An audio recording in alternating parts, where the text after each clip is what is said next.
dah sampai.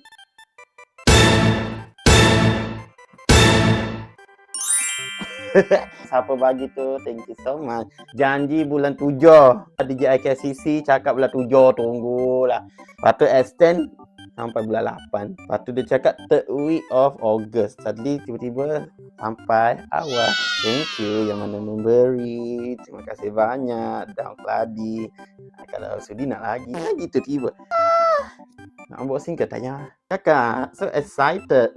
Ni Osmo Pocket 4 tau. DJI Osmo Pocket 4. Dekat KCC, untuk first batch dapat 4. Second batch dapat 2 je untuk KCC. Kenapalah kedekut sangat nak keluar stok tu? Tak apalah.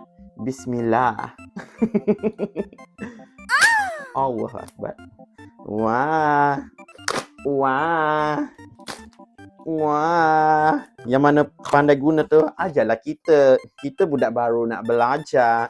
Oh, bag untuk letak. Sangat berguna.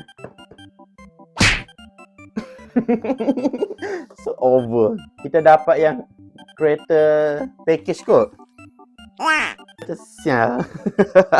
First time tau. Sebelum ni kita record kita punya content guna phone je. Alhamdulillah phone pocket je. Cantik, kualiti pun cantik. Tapi lagi semangat lah kita nak buat content. Wah. Sekarang 2 mata kakak. Sebelum ni 1 mata. Yang poket 1 tu 1 mata. 1 darjah, mata darjah. Astagfirullahaladzim. Wah, cantiknya kakak. Rajalah kita buat konten. Thank you yang mana memberi.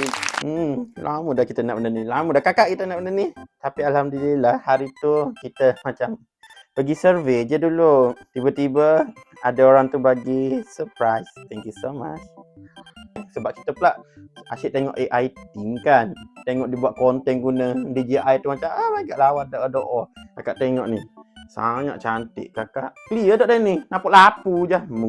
Tapi itu tak pandai. Yang mana pandai-pandai guna DJI Osmo Pocket ni tolong ajar kita boleh. Tolonglah komen-komen sikit. Kita macam kita beginner, newbie, baru nak try. Oh my god. Thank you for watching.